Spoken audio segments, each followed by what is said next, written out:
Mutual fund की miss selling मतलब कि आपको जो बताया जा रहा है दरअसल प्रोडक्ट वैसा नहीं है। मिस सेलिंग को रोकने के लिए म्यूचुअल फंड इन इंडिया ने एक एडवाइजरी जारी करी है। एमफी ने कहा है कि निवेश का लक्ष्य हासिल करने के लिए डिस्ट्रीब्यूटर्स को अतिरिक्त फायदा ना पहुंचाया जाए। संगठन ने सिप में निवेश कराने का लक्ष्य पूरा करने वाले डिस्ट्रीब्यूटर्स के लिए पिकनिक, विशेष प्रशिक्षण कार्यक्रम का आयोजन पूरी तरह बंद करने को कहा है। सर, ये क्या पूरा मामला है, किस तरीके से तोहफे दिए जाते थे?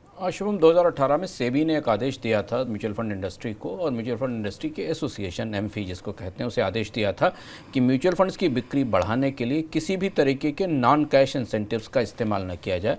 जो म्यूचुअल फंड डिस्ट्रीब्यूटर्स को जो कमीशन मिलता है सेल्स पर, वही कमीशन रखा जाए। पर सामान्य रूप से होता है कि म्यूचुअल फंड में एसआईपी के टारगेट दिए जाते हैं डिस्ट्रीब्यूटर्स को, उन्हें एसआईपी के लक्ष्य पूरे करने होते हैं, और इसके लिए उन म्यूचुअल फंड के लक्ष्य पूरे करने वाले डिस्ट्रीब्यूटर्स को बहुत तरीके की सुविधाएं, रियायतें, विदेश यात्रा, मनोरंजन के साधन, सुविधाएं उपलब्ध कराई जाती हैं।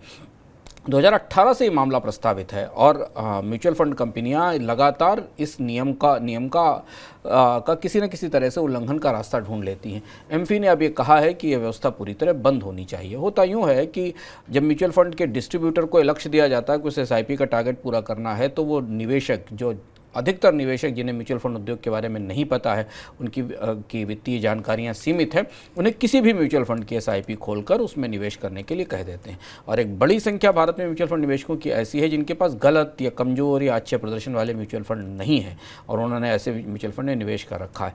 वो निवेश इसी तरह से आता है क्योंकि डिस्ट्रीब्यूटर्स उसे लाने के लिए तमाम कोशिशें करते हैं, जो कि मिस सेलिंग है एक किस्म की, और उसके लिए उन्हें प्रोत्साहन मिलता है। उम्मीद है कि अब इसके बाद ये बंद होगा, और अगर नहीं भी बंद हो तो अगर कोई म्यूचुअल फंड इन्वेस्टर, डिस्ट्रीब्यूटर आपसे किसी खास म्यूचुअल फंड को खरीदने के लिए कह रहा है, तो कृपया जांच जरूर लें कि क्या म्यूचुअल फंड वास्तव में वो खरीदना चाहिए आपको, कि केवल वो अपना टारगेट पूरा करने के लिए म्यूचुअल फंड आपको टिका रहा है।